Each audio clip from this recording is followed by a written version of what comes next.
Over Dallas, Tom Brady is officially 5-0 against Stephen A's Cowboys in his career. But his individual stats yesterday, yeah, they were lacking. I see you, Max, looking at me. Since week 4, he has had a completion rate, the lowest, 46%, the third lowest completion percentage of his career. On that note, we bring in Ryan Clark, who must be happy after his son, Herm Edwards, the Sun Devils, got that big win over Oregon. How we doing, Ryan? Doing well. How you guys doing today? Herm. Yeah. I see you, Coach. I'm very, very happy for Herm Edwards, no doubt about it. Of course he gets it done in front. And I'm happy for Ryan, too, because he's my buddy, and he's had a good month. First good month he's had in a long time, but he's had a good month with LSU. All happening on the LSU, college level. Yeah. Hey, I'll take it. I'm not mad at him. I'm not mad. I'll take it. All right. All right, Max, you heard those stats. Yep. Does this prove Brady, as in Tom Brady, 6 rings, you've heard of him, is no longer elite? Yes, it does. Tom Brady is no longer elite. Look, when you talk about the Patriots, you're talking about elite D, not elite QB. You know what Tom Brady's job is? It's to not lose the game. He's a game manager. That's an okay thing to be. That is not a dirty word. You can win the Super Bowl with a game manager. Look at Peyton Manning, who was bad when the Broncos won the Super Bowl. He wasn't as good as Tom Brady is now. They've both fallen off a cliff by that point in their career. Of course, Peyton Manning had an excuse. He had an injury. Tom Brady is he's ancient. And by the way, being ancient is almost equivalent to an injury. Your body can't do the same things anymore. What is a game manager? Game manager is a good decision maker who relies on his defense and luck. That's how the Patriots are winning. Like, you know, I know luck is the residue of design, but the fact is a tripping call. What, with a game on the line, a tripping call? It's like the refs were the ones tripping and slipping, by the way. Tom Brady's job is to not lose the game. He's mid-pack in QBR, and that's with Bill Belichick as a head coach. He's middle-of-the-pack QBR, and I don't hear anyone arguing Tom Brady is elite anymore, unless, Stephen A., you want to. Well, I'm not going to want to because I understand where you're coming from. I'm just going to highlight the fact that I think this particular season, it's unfair to do that. Now, if we want to sit up there and say and bring up the cliff, what you said 3 years ago, and you meant it 3 years ago. Why are you bringing up facts? 2 years ago and all of this other stuff. That's a different argument because obviously you were on an island all by yourself, somewhere in the Philippines or wherever the hell you were. It's your brain. I don't know what the hell you were talking about. But if you want to talk about this year, here's what I'm going to say. Let's take a look at what Tom Brady's situation was. I've repeatedly pointed this out about Antonio Brown. Tom Brady was so desperate that a person that was accused of sexual assault, Tom Brady invited into his home and said, you know what, I'll take care of you. Stay right here. Stay right here. Please don't leave. Please don't leave. Let's make sure we keep this man, okay? That's how desperate Tom Brady was for a quarterback, okay? You got Josh Gordon, who's now gone. You got Rob Gronkowski, who's now working on Fox because he retired, okay? And then you look at the weapons that he has here. Of course, Edelman is Edelman. We get all of that. But you've got Jacoby Myers, N'Keal Harry. That was his 4th reception of the season, for crying out loud. Okay, Rex Burkhead is a running back. He's catching passes. He's getting targeted 5 times and stuff like that. My God, Lacassi, the tight end, I believe that's how you pronounce his name. He caught a pass, excuse me. He's got 6 receptions on the damn season.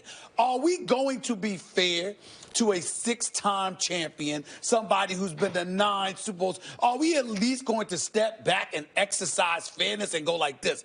Damn, what is he having to work with this season? Now, yesterday he missed some throws. Even though I'm not going to use inclement weather as a total excuse, clearly he missed some throws. But that weather, it was not only raining, it was not only cold, gusty winds and what have you. But so dramatic. Hold on, wait a minute, Stephen A. I know, but wait a minute. I'm going to pull the Stephen A. Tom Brady. Tom Brady has played. Conditions, inclement weather. Hold on. Can you do a weather report for me one day? All I'm trying to say to you is this.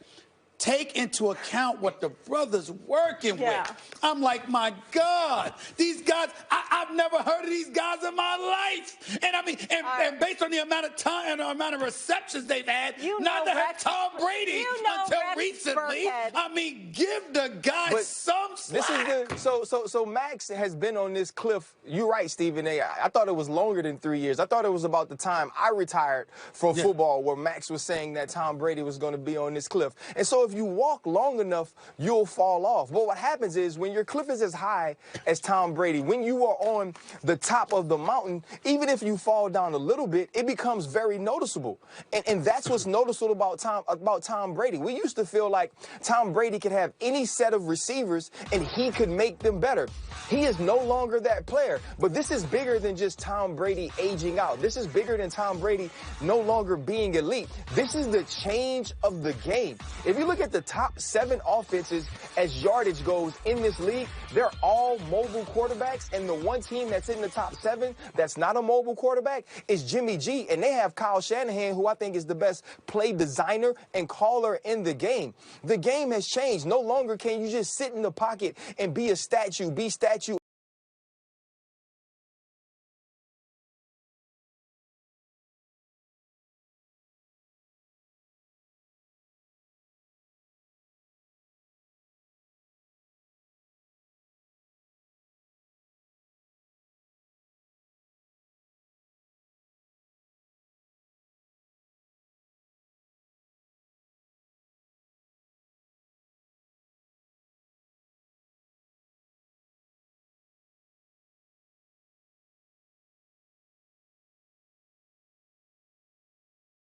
have these things, and you don't have people that can bail you out. When you don't have a Michael Thomas, as Stephen A. was mentioning that Drew Brees has, it's now based upon what you can do from a talent perspective. And Tom Brady has been great. Tom Brady understands defenses. He knows what you need to do as the New England Patriots quarterback in and out. But he can't get away from rushes. There's no one beating one-on-one I think coverages. that's a great point. You're making a lot of great points, Ryan. The game has changed. He's gotten older, and it's like a perfect storm. Plus, he doesn't have the weapons now. But Tom Brady has been one of the luckiest players in the history of American team sports. Don't get me wrong. He would be wait, hold on. Tom Brady would be a great player, no matter where he went. He has that inside him.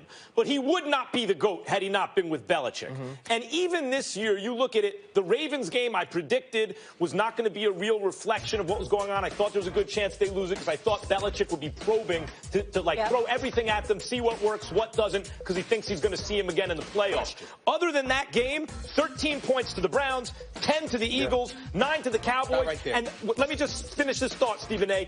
And the reason I bring up those last 4 weeks is because before that, the questions were being asked. Is this the greatest defense ever? And other than that one game, it's 13, 10, and 9 points. First of all, the first 7 of the first 8 games, they scored 30 or more. They had 27 against the Browns, and then they nosedive against the Baltimore Ravens. Easiest schedule. So basically, the last 3 weeks has been problematic for them. But I want to hear from Ryan this, but I'm going to ask you a question to get a quick answer and then go to Ryan. You talk about Brady and what he is because of Bill Belichick. Yeah. Well, what is Bill Belichick without Tom Brady? Bill Belichick could have taken a guy, say, like Phillip Rivers. You need a good quarterback. But when he had Matt Castle, he won 11 games. He would not be Belichick, the greatest coach of all time. I agree. That's one season. But Belichick, in other words, if you want to weigh Belichick and Brady, Belichick is a greater coach than Brady is a player.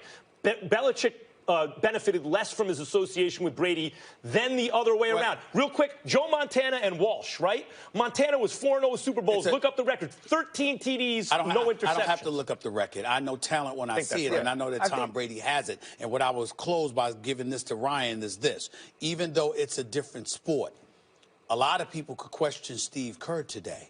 We wouldn't think of doing such a thing because we saw what he has done as a coach when he has players. No, we know that Kerr has benefited more from his players than the other way around. Yeah, but still, it doesn't take away from the greatness of Steve Kerr. No, it doesn't take away from the greatness of Steve Kerr, obviously, but now you see that you need both of them. You need players. I think Bill Belichick is a better coach than Steve Kerr is in basketball. I'm not saying that. But I'm not denying that. The other part about this with Tom Brady is you believe that Bill Belichick can find ways to win without Tom Brady. We saw him go 11-5 with Matt Castle. We saw him go 3-1 during Tom Brady's suspension. But here's the other part. Some of the greatness of Bill Belichick is understanding that we need to move on from Drew Bledsoe to the 6th-round pick, who is Tom Brady, without a certain amount of talent. The last thing is this, and I will ask you guys this. Even with Tom Brady being what he is now, do you believe they can win a Super Bowl? Because I do. And I know it's going to be difficult, but if you go back to last year, when he needed to make plays against Kansas City, late in the fourth quarter, late in overtime, he was able to do it. Also in the Super Bowl, Max made the point, you don't have to be elite. Listen, I want to go to a question around. I want to go to a question with Ryan. Excuse me. In the midst of us calling and recognizing the greatness of Tom Brady, we did see him lose an AFC Championship game to Peyton Manning in the Indianapolis Colts. The ball was in his hands, and they couldn't close, and Indy won the game and ultimately beat Chicago in the Super Bowl. There have been great moments where Tom Brady couldn't get it done. I'll close by asking you this question, Ryan Clark.